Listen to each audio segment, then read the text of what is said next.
তোমরা কি এটা জানো? যাদের যাদের হাতের লেখা হচ্ছে ভালো, সেটা অনেক সুন্দর হাতের লেখা, তারা কিন্তু খুব একটা দূরদর্শী হয় না, আর তারা লাইফে খুব একটা ভালো জায়গায় যায় না। Do you know that?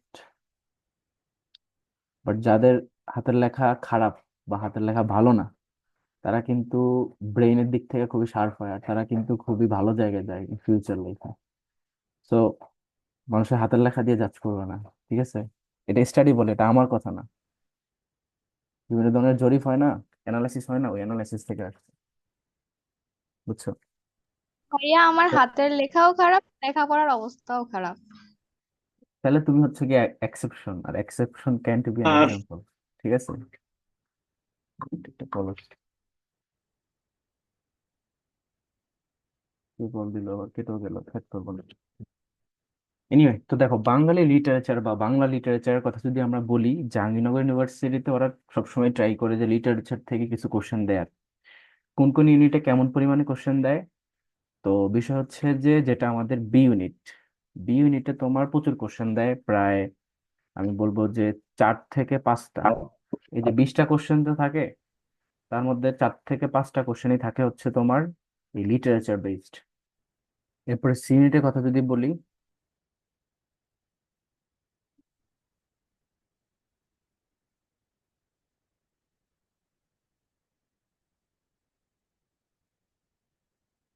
আচ্ছা আমরা যে পর্যন্ত ছিলাম, দেখো, যেটা হচ্ছে সি ইউনিট, সি ইউনিটে তোমার গত কয়েক বছরে লিটারেচার থেকে মানে মোরলেস কোশ্চেন আসতো, আবার কম আসতো, বেশি আসতো, এরকম। বাট এবছর যেহেতু তোমার এই যে বাংলা ইংলিশের জায়গাটা ল দখল করে নিয়েছে, তার মানে তারা লিটারেচার থেকে ঠিকই কোশ্চেন দিবে। তো সেই জায়গা থেকে তোমরা এখানে ধরে রাখতে পারো যে এখানেও তোমার 4 থেকে 5টা কোশ্চেন তোমরা লিটারেচার বেসড পাবা, বা এরকম কোশ্চেন পাবা যে কোশ্চেন গুলো হচ্ছে অনেকটা ওই যে ইতিহাস নির্ভর। যেমন তোমার বাংলা ভাষার ইতিহাস, বাংলা ভাষার উদ্ভব, বা বাংলা ব্যাকরণের উদ্ভব, বা হচ্ছে এই যে বাংলা সাহিত্যের যে ইতিহাস বেসড পড়াশোনা, এগুলা থেকেই কোশ্চেন গুলা থাকবে ম্যাক্সিমাম। বা এই যে তোমার লিপির কথা যদি বলি, দেন এরকমও কোশ্চেন থাকে যে দেখছিলাম বিভিন্ন ধরনের এই যে আহ আহ, তোমার মুর্শিয়া সাহিত্য, তারপরে বা হচ্ছে এই যে ময়মনসিংহ গীতিকা, এই টাইপের কিছু টপিক আছে না, এই ধরনের টপিক থেকেও কিন্তু তারা মাঝে মধ্যে কোশ্চেন দেয়, যেটা কোত্থেকে পাওয়া গেছে, কতগুলো পাওয়া গেছে, কোনটা এটার মধ্যে পড়ে, বা কে এটাকে উদ্ধার করছে। এই সকল জায়গাগুলো একটু পড়বা তোমরা। তো দেখো, আমরা আজকে লিটারেচারের প্রথম থেকে শুরু করব, যুগ বিভাগ থেকে, প্রাচীন যুগ, মধ্যযুগ, তারপরে আধুনিক যুগ। তার মধ্যে মোস্ট ইম্পর্ট্যান্ট হচ্ছে এই যে এই দুইটা, প্রাচীন যুগ এবং মধ্যযুগ, অন্ধকার যুগ। এটা বলবা যে ভাই আধুনিক যুগ কেন ইম্পর্ট্যান্ট না? আধুনিক যুগও ইম্পর্ট্যান্ট, কিন্তু আধুনিক যুগ রিলেট করে আসবে তোমাদের এই যে বাংলা ফার্স্ট পেপার। তোমাদের বাংলাদেশ সাহিত্য পার্ট একটা বই আছে না, গদ্য পদ্য এবং সহপাঠের জন্য, ওইটা থেকে আসবে হচ্ছে আধুনিক যুগটাকে রিলেট করে। বাট এমনিতে লিটারেচারের মেইন স্কোপ হচ্ছে প্রাচীন যুগ এবং মধ্যযুগ, আর এটার ভিতরে যে সাবসেক্টর অর্থাৎ অন্ধকার যুগ বা যুগ সন্ধিক্ষণ, এগুলা। তো যদি পরীক্ষায় কোশ্চেন দেয় যে যুগ বিভাগ থেকে বা এই যে ডিউরেশন থেকে, যে প্রাচীন যুগের ডিউরেশন কত থেকে কত, তাহলে সেটা তোমরা দিবা হচ্ছে কত থেকে কত, 650 থেকে 1200, এটা দিবা। আর যদি বলে যে মধ্যযুগ, এটা কত থেকে কত, তাহলে দিবা হচ্ছে 1200। এই যে এখানে 1200 থেকে শেষ হয়েছে, তার মানে 1201 থেকে 1800। ঠিক আছে? আর এই মধ্যযুগের মধ্যেই একটা ঘটনা ঘটে, সেটা হচ্ছে তোমরা তো মনে রাখছো নিশ্চয়ই, যে ইখতিয়ার উদ্দিন মোহাম্মদ বিন বখতিয়ার খলজি, তাকে চেনো সবাই? বলো তো, নাম শুনছো না? জি ভাইয়া। জি। জি ভাইয়া, জি তিনি ভাইয়া। তিনি লক্ষণ বাংলায় যে সেন। আগমন করেন, লক্ষণ সেনকে যে তিনি মানে হারিয়ে দিয়ে সেটা দখল করে নেয়, বা বাংলার যে ক্ষমতা দখল করে নেয়, সেন বংশকে পরাজিত করে, এটা কত সালের ঘটনা? 1200 কত? 1204। 1204 ভাইয়া। হ্যাঁ, 1204-এর, না 3-4, না কনফিউশন থাকা যাবে না, 1204। তো দেখো এখানে নিচে মেবি আছে এই জিনিসগুলা, এই যে 1204, ঠিক আছে? তো 1204-এ তোমার যখন তিনি আসেন, আর তারা তো জানো যে তুর্কি থেকে আসছে, বা অটোম্যান এম্পায়ারের ওই সময়ের ওই কানেক্টটাকে, পিরিয়ডটাকে কানেক্ট করে আসছে মূলত। তো দ্যাটস ওয়াই ওই সময় তেমন একটা সাহিত্য চর্চা হয় নাই, ইনফ্যাক্ট যা হয়েছে সেগুলো খুব কম। ঠিক আছে, তার তেমন নিদর্শন খুঁজেও পাওয়া যায় নাই। মানুষজন অনেকে চলে গেছে বিভিন্ন জায়গাতে, আরো ভাইগা ভাইগা বাংলার এই অঞ্চল থেকে। সো দেখো, মধ্যযুগের এই যে 1201 থেকে 1350, এই সময়টাতে, অর্থাৎ এই 150 বছর সময়টাতে তেমন কোনো ভালো সাহিত্যকর্ম চর্চা হয় নাই। দ্যাটস এটাকে বলা হয় অন্ধকার যুগ। ইংরেজিতে বলা হয় barren period, BARREN, barren period. আচ্ছা, তারপর দেখো তোমার শুরু হয়েছে আধুনিক যুগ। এই আধুনিক যুগ শুরু হয়েছে কোত্থেকে? এই এক থেকে বা 1800 থেকে বর্তমান সময় পর্যন্ত। আর ইন দ্য মিন টাইম যখন তোমার এই যে 1800 শেষ দিকটা আসছে আর কি, মানে 1201 থেকে 1800 পর্যন্ত তো মধ্যযুগ, যখন শেষ দিকটা আসছে তখন তোমার দেখা যায় যে এই সাহিত্যিক যারা ছিল তাদের মধ্যে দুই ধরনের মতাদর্শ আছে। কেউ কেউ খুব আপডেটেড কথা বলতেছে, কেউ কেউ ব্যাকডেটেড কথা বলতেছে, কেউ আবার মিক্স। তো এই জন্যই দেখো এই সময়টা থেকে আমি নিচের দিকে টেনে এটাকে সমীকরণ করছি, এটা হচ্ছে কি যুগ সন্ধিক্ষণ। এবং এটা হচ্ছে 1760 থেকে 1860, এই 100 বছর। নাও দা কোশ্চেন ইজ কেন যুগ সন্ধিক্ষণ, অর্থাৎ এখানে কিছু ধারা তোমার মধ্যযুগের সাথে মিলে, কিছু ধারা তোমার আধুনিক যুগের সাথে মিলে। আর যুগ সন্ধিক্ষণের সাথে একজন প্রমিনেন্ট রাইটারের খুব মিল, তো তার নাম কি বলো তো? যুগ সন্ধিক্ষণের কবির তো ঈশ্বরচন্দ্র নাম কি? ভাইয়া। ঈশ্বরচন্দ্র কি? তার পরেরটা? গুপ্ত। ঈশ্বরচন্দ্র গুপ্ত। হ্যাঁ, ঈশ্বরচন্দ্র গুপ্ত। তো দেখো এই ঈশ্বরচন্দ্র গুপ্ত হচ্ছে যুগ সন্ধিক্ষণের কবি, কারণ তার কিছু তোমার সাহিত্যকর্মের মধ্যে তিনি মধ্যযুগীয় ধারা, অর্থাৎ তোমার ব্যাকডেটেড কথাবার্তা বলতো যে নারী শিক্ষার দরকার নাই, মেয়েদের শিক্ষা বাক্ষা খুব একটা ইম্পর্টেন্ট না। আবার কিছু কিছু শেষ দিকে সাহিত্যকর্মের মধ্যে তিনি আবার বলছে যে না, নারী শিক্ষার দরকার দরকার আছে, বাট ইটস ইম্পর্টেন্ট। তার মানে তাদের মধ্যে দুই ধরনের ভাবাদর্শ দেখা যায়, একটা হচ্ছে আধুনিক যুগের আর একটা হচ্ছে মধ্যযুগের। এই জন্যই এই যে সন্ধিক্ষণ বলা হয়েছে আর কি, যুগ সন্ধিক্ষণ 1760 থেকে 1860। আর আধুনিক যুগের পরবর্তীতে তোমার এই যে রবীন্দ্র যুগ নামে একটা যুগ আসছে, এটা খুব একটা ইম্পর্টেন্ট না, চাইলে স্কিপ করতে পারো, দেওয়ার জন্য দেওয়া আর কি। আমাদের কোশ্চেন যে আমরা এই যে প্রাচীন যুগের মধ্যে ডিটেলসে পড়বো হচ্ছে চর্যাপদকে, আর মধ্যযুগের ভিতরেও ডিটেলসে পড়বো তোমার শ্রীকৃষ্ণ কীর্তন আছে, বৈষ্ণব পদাবলী আছে, বা হচ্ছে আরাকান রাজসভা আছে, পুঁথি সাহিত্য আছে, এগুলো। আর আধুনিক যুগের মধ্যে বিভিন্ন ধরনের প্রতিষ্ঠানগুলো আছে, এগুলো সম্পর্কে পড়বো। আর পরবর্তীতে তোমাদের ওই যে সাহিত্য পাঠ থেকে কবি পরিচিতি, সেগুলো আমরা আলাদাভাবে পড়বো। তো এখন চলে আসো শুরুতেই হচ্ছে এই যে কিছু সাবসেক্টর, অন্ধকার যুগ বা যুগ সন্ধিক্ষণ, এই জায়গাটা ক্লিয়ার করি। এখান থেকে গত বছর কোশ্চেন আসছে, আমার এই হ্যান্ড নোট থেকে ডিরেক্ট কোশ্চেন আসছে। গত বছর না তো তার আগের বছর, গত বছরের আগের ব্যাচে মেবি তোমরা হয়তো কোশ্চেন ব্যাংক দেখলে এই জিনিসগুলো খেয়াল করছো, যে অন্ধকার যুগের ডিউরেশন কত, সেটা হচ্ছে 1201 থেকে 1350, দ্যাট মিনস 150 বছর। এবং এই সময়টা কেন অন্ধকার যুগ, দ্য রিজন ইজ বখতিয়ার খলজির আগমন। তিনি কত সালে আসছে? 1204 সালে আসছে, কোনো ভুল করা যাবে না, অপশনে 1203ও থাকবে, তো ওইটা চুজ করা যাবে না, 1204 সাল। কি সে এসে কি করছে? সে হচ্ছে লক্ষণ সেনকে পরাজিত করছে, অর্থাৎ সেন বংশকে তিনি হারিয়ে দিছে। যদি কোশ্চেন করে বাংলাদেশে বাংলাদেশ তো না, অ্যাকচুয়ালি বাংলার এই অঞ্চলটাতে শেষ হিন্দু রাজবংশ কোনটা ছিল, বা হিন্দু রাজারা কোনটা ছিল যদি বলা হয়? সেন বংশ। লক্ষণ সেন। সেন বংশ। তাহলে তাইলে এই সেন বংশ হবে আর কি, ঠিক আছে, কারণ তারাই কিন্তু শেষ ছিল, এরপরে এই খলজি আসছে, তারপর তার সব ভ্যানিশ হয়ে গেছে আর কি। সো এখন দেখো এই অন্ধকার যুগে তার মানে কি কোনো সাহিত্যকর্ম হয় নাই? হইছে, কিছু কিছু খুব প্রমিনেন্ট আছে, কোনগুলা? এই তিনটার কথা আসবে তখন। একটা হচ্ছে শূন্য পুরাণ, একটা হচ্ছে শেখ শুভদয়া, আর একটা হচ্ছে প্রাকৃত প্রইঙ্কল। প্রাকৃত প্রইঙ্কল, এই বানানটা হচ্ছে পরেরটা এরকম, এখানে একটু বানানটা আমি লিখে দিচ্ছি আলাদাভাবে, তাহলে তোমরা মনে রাখতে পারবা। আমি এটা কেটে দিলাম, এই কি কাটা উল্টা যায় কেন? Wait. ভাইয়া লক্ষণ সেন কি শেষ রাজা ভাইয়া? হ্যাঁ হ্যাঁ, শেষ রাজা, শেষ হিন্দু রাজা বলতে পারো। ভাই কেশব আরেকজন সেন আছে না, বলে কিশোর শেষ রাজা। কিশোর সেন আছে না ভাই, উনি কি আসলে, ওনার কাহিনীটা কি? ও আচ্ছা, সেন বংশের শেষ বললে সেক্ষেত্রে এটা দিতে পারো, ঠিক আছে। বাট যদি বলে বাংলার শেষ হিন্দু রাজা কোনটা, তাহলে লক্ষণ সেনই দিও। আচ্ছা ভাই। তারপরে এখানে ভাইয়া এটা কি হচ্ছে প্রাকৃত? কি লিখছেন এটা? প্রাকৃত। এই তুমি চুপ থাকো, তোমার সবকিছুতেই সমস্যা। আমি তো লিখে দিচ্ছি, প্রাকৃত প্রইঙ্কল, পয়ইকার উও ক ল, প্রাকৃত প্রইঙ্কল। এবার মনে থাকবে? বলো। এই ফাতিমা বলো, আগে তো বুঝতেছ নাকি আগে? ভাই আগেই ভালো পৈঙ্কল ছিল। ভাইয়া উচ্চারণটা। হ্যাঁ, পইঙ্কল আর কি, পয়ইকার উও আচ্ছা। ক ল, শেষ।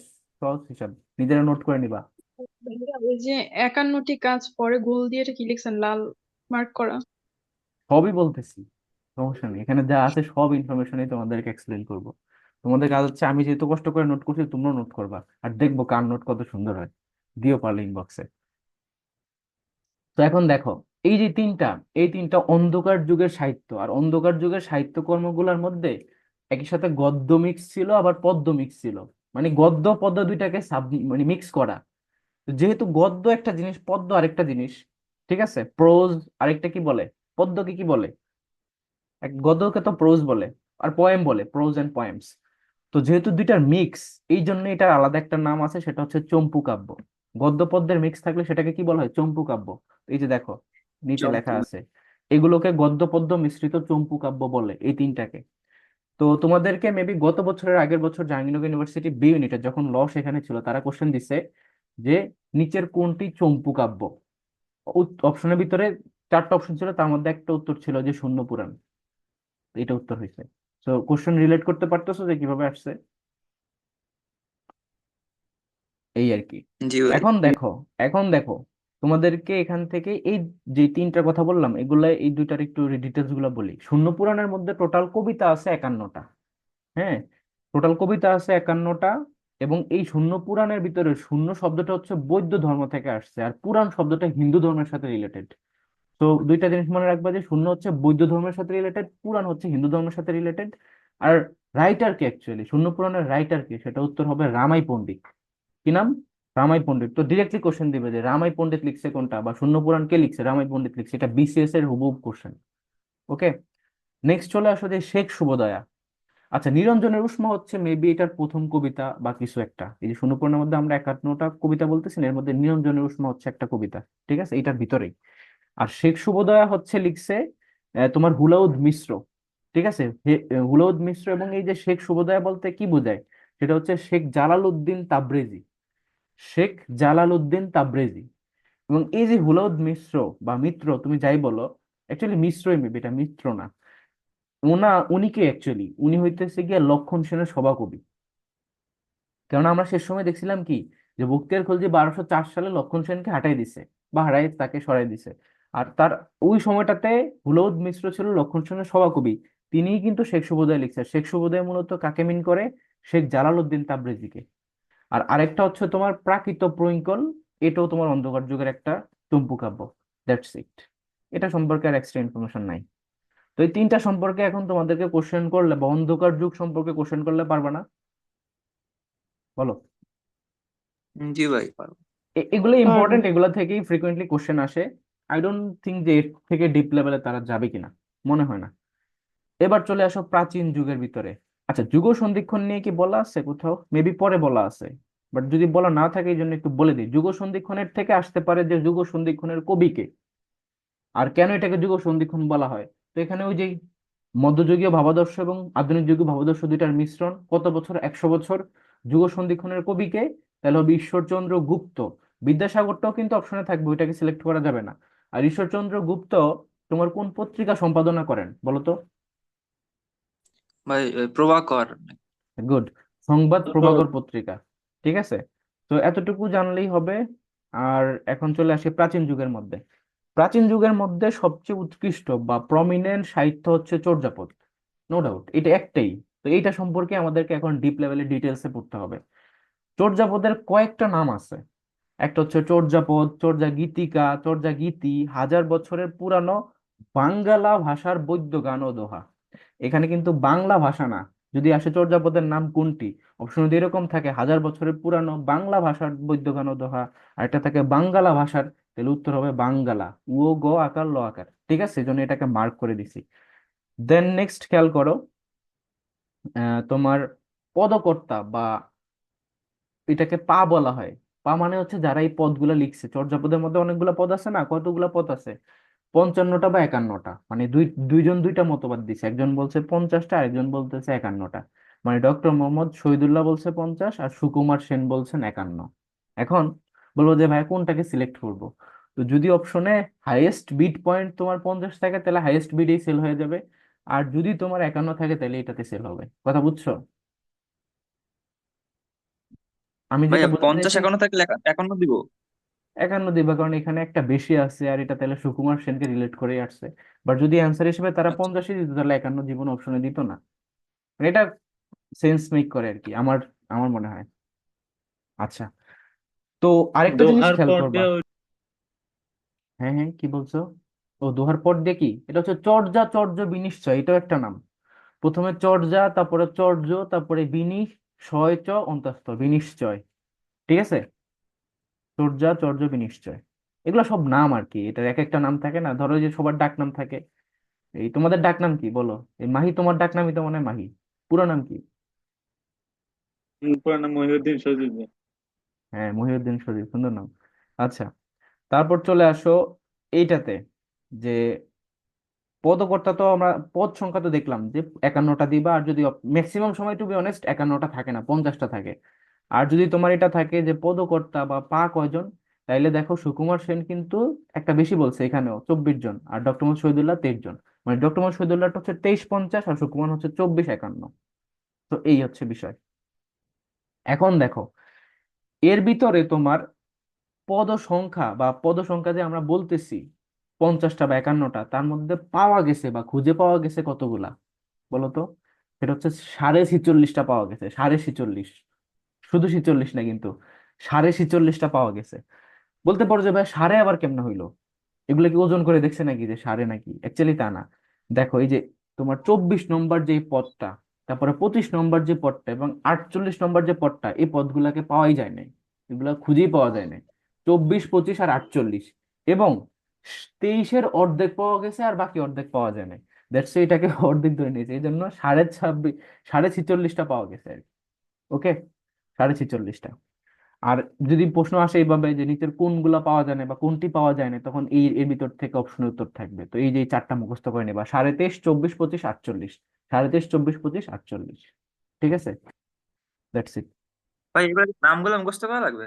এই যে মানে কাদের গুলো পাওয়া যায় নাই, এটা করতে ওই যে পারলে ভালো কবিতার হয়। নাম আছে না, বুঝতে পারছি ওই যে তোমার বুসুক কথা। বা টিকি পা হ্যাঁ আছে ভাই। হ্যাঁ, মানে কোনটা কার কারটা পাওয়া যায় না, এই চারটা চারজন, এটা হ্যাঁ মনে রাখতে পারলে ভালো। গুড। আচ্ছা। এখান থেকে দেখো এই যে 45তম বিসিএস কোশ্চেন আসছিল যে চর্যাপদের কোন ছন্দে রচিত এবং কোন আমলে রচিত। তো মনে রাখবে এটা হচ্ছে মাত্রাবৃত্ত ছন্দে রচিত এবং পাল আমলে রচিত। ঠিক আছে, মাত্রাবৃত্ত ছন্দ এবং পাল আমলে রচিত, এটা খুব ইম্পর্টেন্ট ইনফরমেশন এখান থেকে আসে। আর এই যে পদকর্তা, অর্থাৎ তোমার 23 জন বা মতান্তরে 24 জন, আমি অ্যাকচুয়ালি ডিএমএস এরটাকে বেশি প্রায়োরিটি দিই, কারণ ডিএমএস থেকে অপশন বেশি থাকে, মানে অপশনে এটা বেশি থাকে, 23, 23, 50 থেকে। আচ্ছা, তো বেশি পদ লিখছে কে? সবচেয়ে সবচেয়ে বেশি পদ লিখছে হচ্ছে কান্নুপা। ঠিক আছে, কান্নুপা, সে লিখছে 13টি।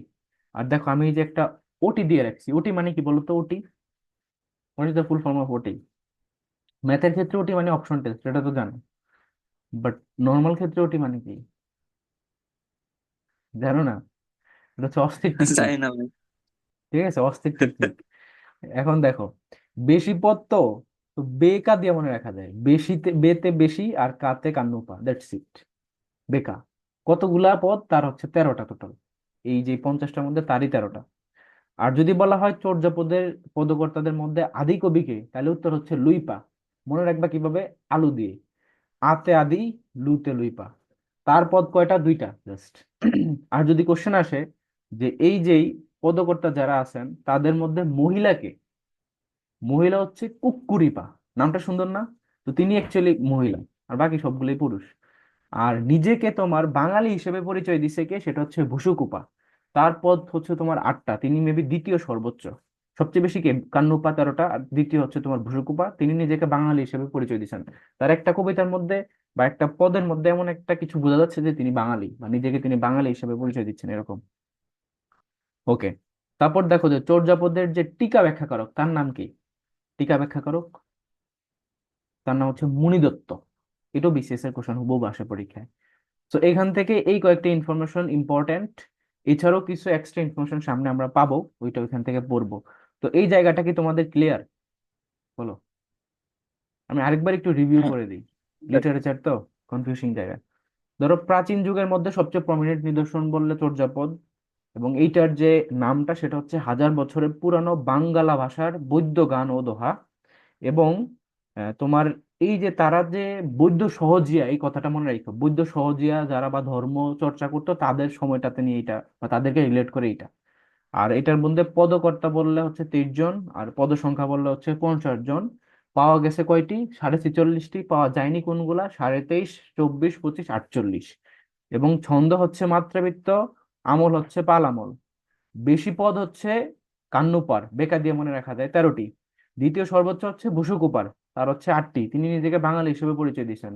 আর আদিকবি বললে হচ্ছে লুইপা, আলু দিয়ে মনে রাখা যায়, তার হচ্ছে 2টি। মহিলা বললে কুক্কুরিপা, এবং টিকা ব্যাখ্যাকারক বললে হচ্ছে মুনিদত্ত। ঠিক আছে, এই আর কি। আর তিব্বতী ভাষা এটাকে অনুবাদ করেন একজনের নাম আছে, বলো তো কে? তিব্বতী ভাষা অনুবাদ করেন কে? বলতে পারবা?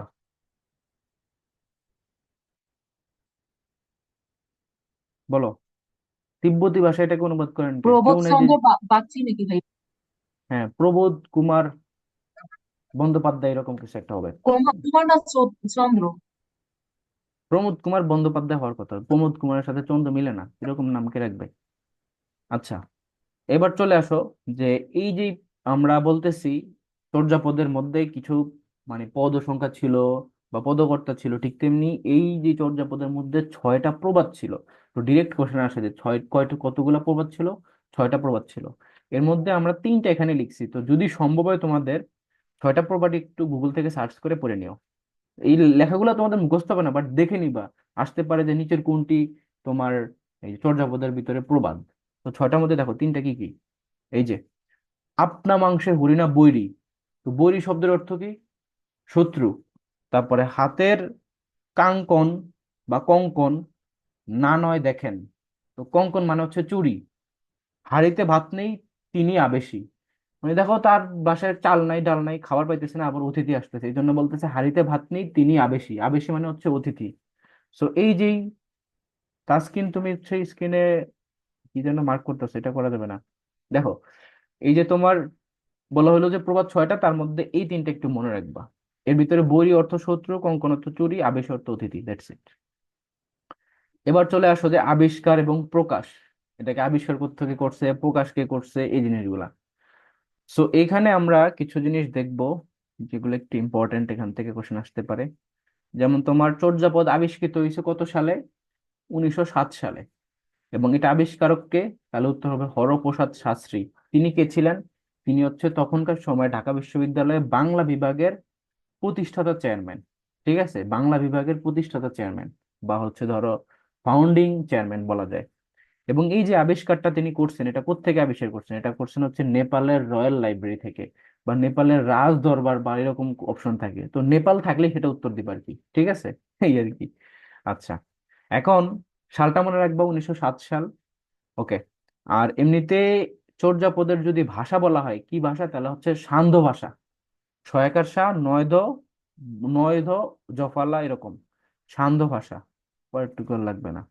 তো এই সান্ধ্য ভাষা মানে কি? সান্ধ্য ভাষা মানে হচ্ছে এটার আরেকটা নাম, যে আলো আধারী, আলো আধারী ভাষা। আলো আধারী ভাষা মানে কি বলতে পারবা? সান্ধ্য ভাষারই আরেকটা নাম হচ্ছে আলো আধারী ভাষা, বাট এটার মানে কি? হ্যাঁ, অস্পষ্ট যেটা। আরেকটু সুন্দর করে বলো। অস্পষ্ট, ঠিক আছে, যে কারেক্ট অ্যান্সার। হ্যাঁ, মানে কিছু কিছু বোঝা যাচ্ছে লেখা আর কিছু বোঝা যাচ্ছে না, এরকম আরেকটু। এইটাই। মানে কিছু কিছু বোঝা যায়, কিছু কিছু বোঝা যায় না, মানে একবার আলো একবার আধার, এই জন্যই বলতেছে আলো আধারী ভাষা বা সান্ধ্য ভাষা। ঠিক আছে, তারপর চলে আসো প্রকাশে। তো চর্যাপদ প্রকাশিত হয়েছে তোমার 1916 সালে। কত সালে? 1916 সালে। কে প্রকাশ করেন? এই হরপ্রসাদ শাস্ত্রী প্রকাশ করেন। কোত্থেকে? বঙ্গীয় সাহিত্য পরিষদ থেকে। তো এই নামটা কিন্তু পরেও আমরা পাবো। আচ্ছা, তো এই যে বঙ্গীয় সাহিত্য পরিষদ থেকে তিনি 1916 সালে এই চর্যাপদটাকে প্রকাশ করেন। আবিষ্কার করেন 1907 সালে। কোত্থেকে? নেপালের রয়্যাল লাইব্রেরি থেকে। আচ্ছা, এই যে হরপ্রসাদ শাস্ত্রী, তার উপাধি কি? তার উপাধি হচ্ছে মহামহোপাধ্যায়। এবং এখানে দেখো কিছু নামে তিনি এটাকে প্রকাশ করেন, এই জিনিসগুলাকে। একটা হচ্ছে ডাকার নব বা সরহপার দোহা, আর একটা কি কৃষ্ণপদের দোহা, এরকম। ডাকার নব, সরহপার দোহা, কৃষ্ণপদের দোহা, এটা আমি বিএমপি 3 তো এই জিনিসগুলো লেখা ছিল, এই নামে তিনি এগুলো প্রকাশ করেন অ্যাকচুয়ালি। আর উম এটা কি লিখছি, বিসিএস আবিষ্কার করতে, এটা বাদ, বোঝা যাচ্ছে না, এটা দিই। সেই ভাই। ওকে, এখানে চলে আসো।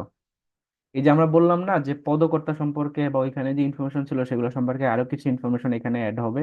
তো এই জায়গাটাতে যেমন দেখো, যে তিব্বতী অনুবাদ জিজ্ঞেস করছিলাম, এটা হচ্ছে প্রবোধ চন্দ্র বাগচি। ও তুমি যেটা প্রথমে বলছো সেটা উত্তর, বাগচি হবে। চন্দ্র না, বন্দ্যোপাধ্যায় না। প্রবোধ চন্দ্র, ও সরি, প্রবোধ চন্দ্র বাগচি, প্রবোধ কুমারও না। ঠিক আছে, প্রবোধ চন্দ্র বাগচি। তিনি তিব্বতী ভাষায় এটা অনুবাদ করেন। এবং এই অনুবাদককে, সেটা হচ্ছে গীতি চন্দ্র, এরকম গীতি চন্দ্র। ঠিক আছে, অনুবাদক। এনিওয়ে, ভাইয়া আমরা গীতি লেখাটা একটু ক্লিয়ার করে দেন অনুবাদকটা। অনুবাদকটা হচ্ছে তোমার গীতি চন্দ্রই তো মনে হবে। গীতি মন্ত্র না গীতি চন্দ্র কিছু বুঝতেছি না, এটা বাদ, এটা আসবে না পরীক্ষায়। তিব্বতী অনুবাদকের নাম মনে রাখো। যেটা অপরটা ট্রেনিং আসবে না, ব্যাপারটা কি? হ্যাঁ, এই জন্যই তো। আচ্ছা, সমস্যা নেই, স্কিপ করো। প্রবোধচন্দ্র বাগচি, এটা মনে রাখো। এনিওয়ে, তো এই যে দেখো তোমার এই যে চর্যাপদ, এটার মধ্যে প্রথম পদটা কার, বা ওই যে কোশ্চেন আসতে পারে সবচেয়ে বেশি পদ কার, তাইলে হচ্ছে কি, ও না সরি, সবচেয়ে বেশি পদ হচ্ছে ওই যে কান্নুপা, বেকা দিয়ে মনে রাখবা। বা যদি বলে প্রথম পদ কার, তাহলে হচ্ছে লুইপা। এবং লুইপা অ্যাকচুয়ালি তোমার প্রথম এবং 29 এই দুইটা পদ তার পাওয়া যায় আর কি। তো প্রথম পদটা আলাদাভাবে আসতে পারে, লুইপারটা, এটা মনে রাখবা। এবং এই লুইপাকে অ্যাকচুয়ালি, লুইপা হচ্ছে দেখো শবর অপার শিষ্য। কি বলা হয়? শবর অপার শিষ্য। তো আমার কথা হচ্ছে শবর অপার শিষ্য হচ্ছে তোমার লুইপা। আর আদিকবি বলা হচ্ছে কাকে বলতো? আদিকবি বলছিলাম কাকে আমরা? লুই পাখি। লুইপাকেই বলছিলাম। দুই পাখি তো বলবো। হ্যাঁ, তো যেহেতু আদিকবি এই যে ডেজিগনেশনটা এটা লুইপা নিয়ে নিছে, আর তারই দেখো গুরু হচ্ছে গিয়া শবরপা, তাহলে শবরপাকে কিন্তু কি বলতে হবে? শবরপাকে বলতে হবে প্রাচীন কবি। ঠিক আছে, এই জিনিসটা মনে থাকবে তোমাদের। প্রাচীন কবি বললে কি হবে? শবরপা উত্তর হবে। বাট আদিকবি বললে তোমরা লুইপা দিবা। বাট অনেক সময় কোশ্চেনের মধ্যে কিছু ভুল ভালো থাকতে পারে, ধরো এইভাবে বললো যে প্রাচীন কবিকে, সেখানে শবরপা অপশনই নেই, লুইপা আছে, তাহলে লুইপাকে উত্তর দিয়ে দিবা। আমার পয়েন্টটা কি ধরতে পারছো কিনা তোমরা, বলো? আরেকবার বলেন। মানে যদি ডিরেক্ট কোশ্চেন আসে যে আদি কবিকে, তাহলে উত্তর লুইপা। যদি বলে যে প্রাচীন কবিকে, তাহলে হবে শবরপা। বাট জিজ্ঞেস করলো যে প্রাচীন কবিকে, বাট সেখানে শবরপা উত্তরে অপশনই নাই, সেখানে লুইপা অপশনে আছে, বাকিটা অন্যগুলো অপশন, তাহলে সেক্ষেত্রে লুইপাই দিয়ে দিও। মানে ব্ল্যাঙ্ক রাখা যাবে না, এটা বলছি। ঠিক আছে। আচ্ছা, এবার চলে আসো মধ্যযুগের মধ্যে ভাইয়া আমাদের। উপাধিগুলো আরেকবার একটু বলে দেন। কোনগুলা? এই যে প্রথম পদ শবরপা শিষ্য, এটা তার না না, উপরে। উপাধি উপাধি ওটা বুঝি নাই। এই যে ও ও, উপাধি হচ্ছে মহা মহোপাধ্যায়। আমি লিখে দিচ্ছি আবার ওইটাকে কেটে। ঠিক আছে, মহোপাধ্যায়। এ হচ্ছে মহা, এ হচ্ছে মহ, এ হচ্ছে পাধ্যায়, এরকম। বুঝছো এবার? আরে জি মেয়েটা ভাইয়া, লিখতেছি পরেরটা কি কি? দিয়া? এই প্যান প্যাড দিয়ে লিখতেছি, এই জিনিস দিয়ে লিখলে তো এরকমই হবে। পারলে আমার একটা ওই যে ম্যাকবুক গিফট করো, বা হচ্ছে কি কি আইপ্যাড বলে না ওটা রে? হ্যাঁ, আইপ্যাডই তো বলো, ওটা গিফট করো, তাহলে দেখবা যে লেখা কারে কয়। ঠিক আছে। তবে এক নাম্বার হ্যাঁ, তারপর চলে আসো এই যে মধ্যযুগের মধ্যে কি কোনো কোশ্চেন আছে তোমাদের এই মানে চর্যাপদ বা প্রাচীন যুগ নিয়ে? আর কোনো কোশ্চেন আছে এনিথিং, বা যা পড়াইছি এর মধ্যে কোনো ডাউট? এখানে কিন্তু শুধু ইনফরমেশনের খেলা। যে যত বেশি ইনফরমেশন গুলো মনে রাখতে পারবা, সেইগুলো অ্যান্সার করে আসতে পারবা, বাট ইনফরমেশন ভুলে যাও না চর্যাপদ বা। হচ্ছে কিসের সংকলন মেনলি? হ্যাঁ হ্যাঁ, চর্যাপদ কিসের সংকলন? এটা হচ্ছে বৌদ্ধ ধর্মের সংকলন, বা এরকম বৌদ্ধ সহজিয়াদের এটা কি সংকলন। গানের সংকলন নাকি ও, গানের সংকলন, কবিতা? গান গান গান। এই যে দেখো না, গীতি গীতি, চর্যা গীতি, গীতিকা গীতিকা, সব গান, দোহাও মানে গান actually। আচ্ছা, এখানে তোমার কোশ্চেন থেকে আমার একটা জিনিস মনে পড়ছে। আমরা মনে রাখবো যে চর্যাপদের মধ্যে দেখো অ্যাকচুয়ালি পদকর্তা টোটাল কতজন বলছিলাম আমরা? 25 জন, বা মতান্তরে 23 জন, বা মতান্তরে 24 জন। তো এখানে তো আমরা এতজনকে নিয়ে পড়িনি, আমরা অল্প কয়েকজন নিয়ে পড়ছি। তার মধ্যে আরেকজনের নাম একটু মনে রাখো, কয়েক বছর আগে, গত বছরের আগের বছর মেবি, এটাতে কোশ্চেন ছিল যে কে নিজেকে তাঁতি ছিল পেশায়। এটা হচ্ছে ঢ্যান্ডন পা। ঠিক আছে, যে ঢ্যান্ডন পা, তিনি পেশায় কি ছিল? তাঁতি ছিল। ওকে। আবার এরকম কিছু কবি আছে যারা হচ্ছে তোমার পেশায় রাজা ছিল বা রাজপুত্র ছিল। এরকম অনেক, 23 জনের নামই চাইলে মনে রাখা যায়, গুগলে সার্চ করলে 23 জনের নামই চলে আসবে, জাস্ট সার্চ করে চলে আসবে। আমি মেবি এর আগের বছরের, না আগের বছর না, এই ব্যাচেই যখন শুরুর দিকে পড়েছিলাম, আরো 6-7 মাস আগে, তখন ওই মেইন বই থেকে, মাহবুবুর রহমানের বই থেকে ওগুলা বলছিলাম, বাট এখন সব খেয়াল নেই। বাট এতগুলা লাগেও না, এই কয়েকজনই ইম্পর্টেন্ট। ঠিক আছে, মানে এখন চলে আসো উপাধির এই যে। পর ওইখানে হ্যাঁ, কি বলছো? উপাধির পর ডাক নাম না হচ্ছে কি লিখছেন? ডাকনাম না, পেশা। ওকে, দেখো মধ্যযুগের যে বিষয়টা, মধ্যযুগ হচ্ছে তোমার 1201 থেকে 1800 সাল পর্যন্ত। তো এইখানে তোমার কিছু প্রমিনেন্ট সাহিত্যকর্ম আছে, তার মধ্যে সবচেয়ে উল্লেখযোগ্য হচ্ছে শ্রীকৃষ্ণ কীর্তন, তারপর আছে বৈষ্ণব পদাবলী, তারপর তোমার আরাকানের রাজসভা, এগুলা। তো শ্রীকৃষ্ণ কীর্তন দেখো, এটার লেখককে, লেখক হচ্ছে বড়ু চণ্ডীদাস। ঠিক আছে, বড়ু চণ্ডীদাস।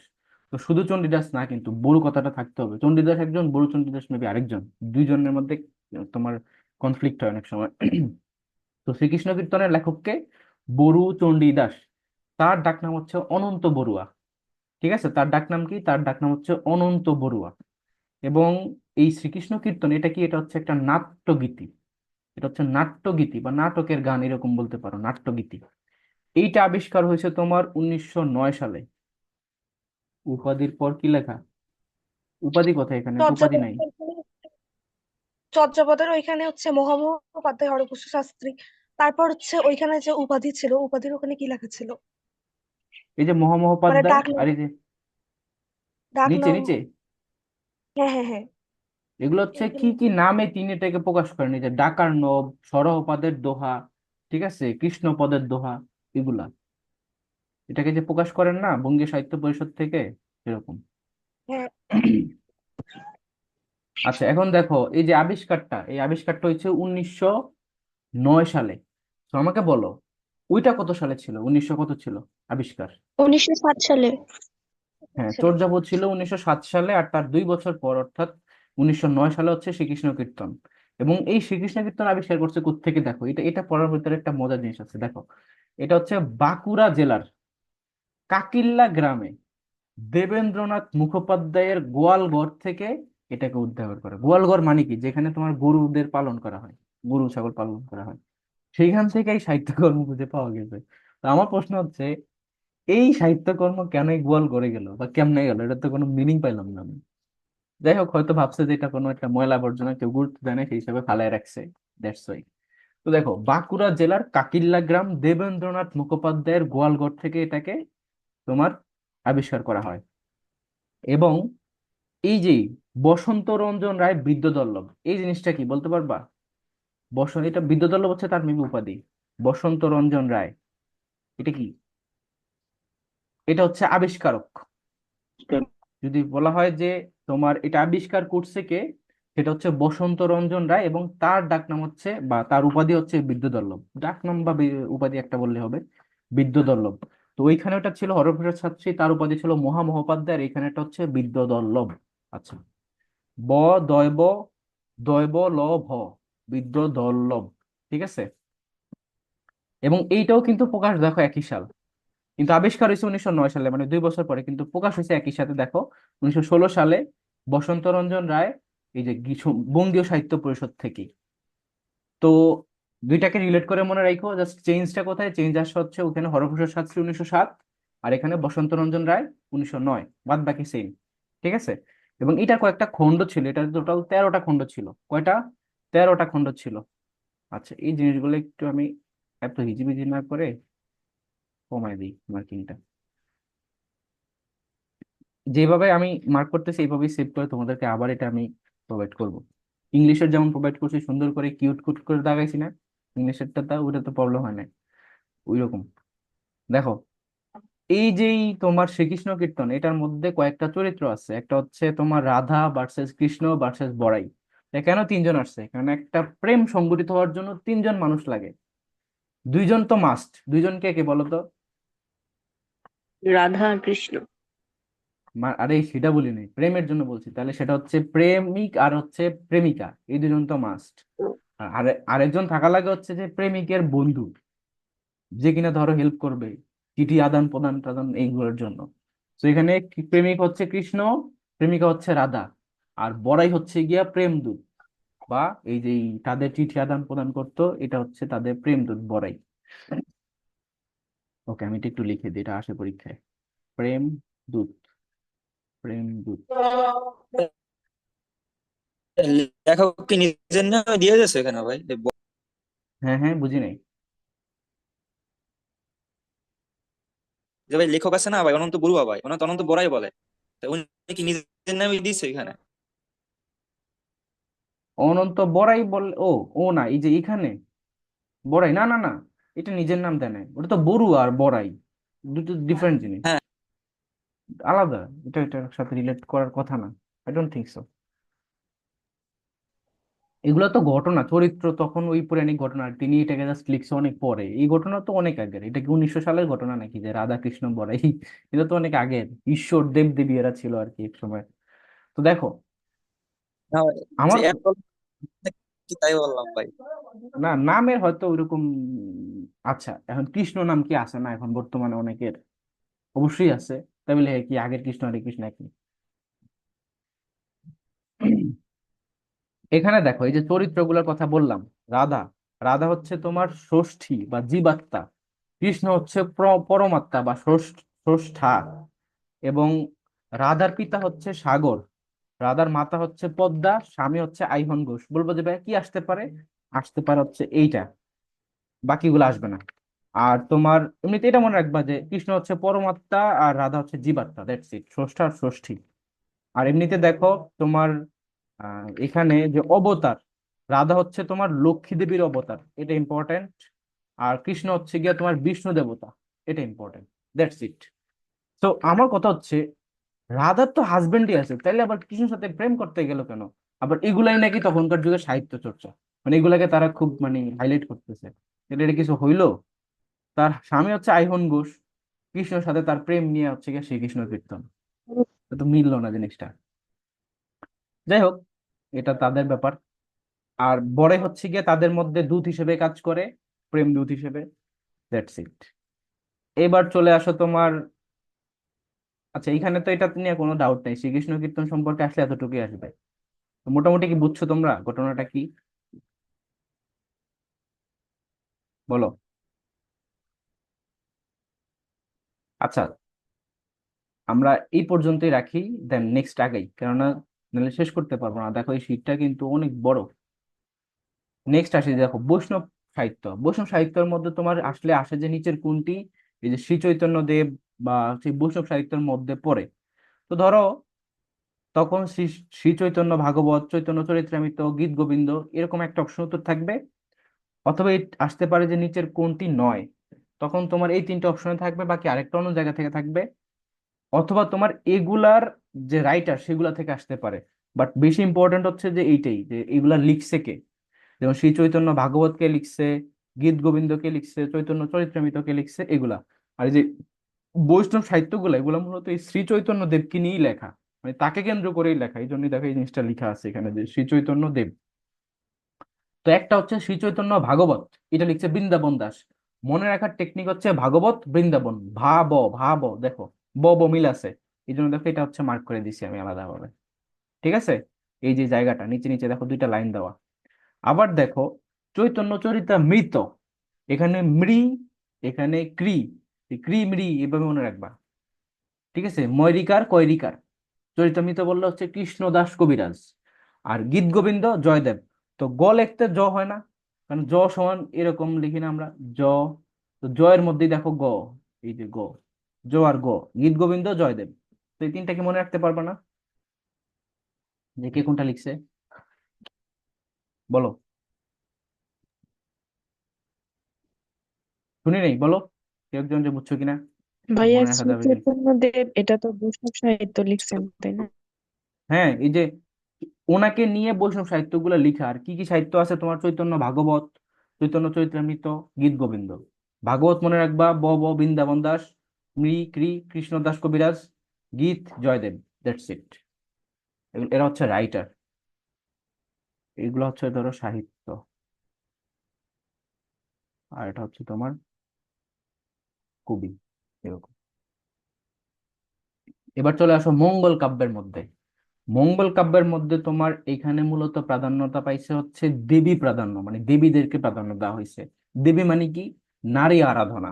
যারা নারী দেবী ছিল তাদেরকে আরাধনা, মানে কি যে পূজা, আরাধনা করা, এরকম। তো এর ভিতরে এক্সাম্পল আছে তোমার মনসা মঙ্গল, চণ্ডী মঙ্গল, অন্নদা মঙ্গল এবং ধর্ম মঙ্গল। সবগুলাতেই দেখো ওই যে মঙ্গল কাব্য যেহেতু সবগুলাতেই মঙ্গল আছে, মনসা মঙ্গল, চণ্ডী মঙ্গল, অন্নদা মঙ্গল, ধর্ম মঙ্গল। এখন এগুলারও তো রাইটার আছে দেখো। সবগুলা পড়তে হবে না, আমরা জাস্ট কয়েকটা পড়বো। এই যে কে যেন বলছিলা, এই যে আমার সন্তান যেন থাকা দিতে পারত, এটার মানে বইটা কোনটা? ফাতেমাই মেবি একদিন ক্লাসে বলছিল, দেখো যে অন্নদা মঙ্গল, মনে আছে? ও কি আছে ক্লাসে? জি জি। হ্যাঁ, ওকে। তো দেখো এই যে মঙ্গল কাব্য, এলএমসি কেন লিখলাম ভুলে গেছি, এলএমসি কেটে দিই। আসো, এলএমসি মানে কি? লিস্ট কমন, ওটা LCM, list common multiple. LMC কেন লিখলাম জানি না। দেখো মনসামঙ্গল হচ্ছে লিখছে কানা হরিদত্ত, এবং মনসামঙ্গলেরই চরিত্র হচ্ছে বেহুলা এবং লক্ষিন্দর। তোমরা আগে ওই যে স্টার জলসাতে বেহুলা দেখছো না? বেহুলা লক্ষিন্দর, বলো। দেখছি। একটা তো গানও আছে। হ্যাঁ হ্যাঁ, ওই যে কি ও বেহুলা ওইটা আর কি। তো শূন্য। মনসামঙ্গলের হচ্ছে চরিত্র এইটার মধ্যে বেহুলা এবং লক্ষিন্দর, এবং এখানে এই যে তোমার চাঁদ সওদাগর, মনসা দেবী, এরও চরিত্র আর কি। এই কয়েকটা চরিত্র তোমার এই মনসামঙ্গলের মধ্যে পাওয়া যায়। তো ইম্পর্টেন্ট যদি বলি তাহলে হচ্ছে এই দুইটা, বেহুলা লক্ষিন্দর আর চাঁদ সওদাগর, এই দুইটা হচ্ছে একটু মনে রাখবা। মার্ক করবো না, মার্ক করলে হিজিবিজি লাগবে, তোমরা এমনিতে মনে রাখবা। তারপর চলে আসো চণ্ডীমঙ্গল। চণ্ডীমঙ্গল লিখছে হচ্ছে মুকুন্দরাম চক্রবর্তী, আসে পরীক্ষায়। এইটার মধ্যে দেখো চরিত্র হচ্ছে ফল্লুরা, ভারদত্ত, কালকেতু। জাস্ট এক দুবার রিডিং পড়বা, মুখস্থ হইলে হবে, না হইলে নাই। আর অন্নদা মঙ্গল দেখো কে লিখছে, ভারতচন্দ্র রায়গুড়াকার, এবং এইটারই চরিত্র হচ্ছে দেখো অন্নপূর্ণা মানে দেবী দুর্গা, এবং ঈশ্বর পাটনি। ঠিক আছে, ঈশ্বর পাটনি, এটা ইম্পর্টেন্ট। ঈশ্বর পাটনি অন্নদা মঙ্গলের একটা চরিত্র, যেটা লিখছে ভারতচন্দ্র রায়গুণাকার। এবং ভারতচন্দ্রকে বলা হয় মধ্যযুগের শেষ কবি। মধ্যযুগের শেষ কবিকে ভারতচন্দ্র রায়গুণাকার। তার এই যে অন্নদা মঙ্গলের মধ্যে একটা বিখ্যাত উক্তি আছে যে আমার সন্তান যেন থাকে দুধে ভাতে, এটা কে বলছে? ঈশ্বর পাটনি বলছে। কে লিখছে? ভারতচন্দ্র রায়গুণাকার লিখছে। কোথায় লিখছে? অন্নদা মঙ্গলে লিখছে। তো মনে থাকবে এই জিনিসগুলা, বলো। আচ্ছা, তোমাদের মধ্যে কেউ কেউ হয়তো জিজ্ঞেস করতে পারো যে ভাইয়া আপনার নামের সাথে এখানে কেন বিউপিএস ট্যাগ দেওয়া? অ্যাকচুয়ালি আমি আগে, তখন যখন এই শীটটাতে আমি মানে স্ক্যান করছিলাম, তখন আমি বিউপি স্টুডেন্ট ছিলাম। এখন আর কি আমি জাহাঙ্গীরনগর ইউনিভার্সিটি স্টুডেন্ট হয়ে গেছি, বুঝছো? ভাই আপনি কি সেকেন্ড টাইম দিয়েছিলেন? হ্যাঁ, আমি ফার্স্ট টাইম হচ্ছে খুলনা ভার্সিটিতে ছিলাম, ওইখানে 1 বছর পড়াশোনা, পরে করোনা আসছে, দেন গিয়ে সেকেন্ড টাইম প্রিপারেশন নিয়ে ফার্স্টে বিউপি, পরে জেইউ, এই আর কি।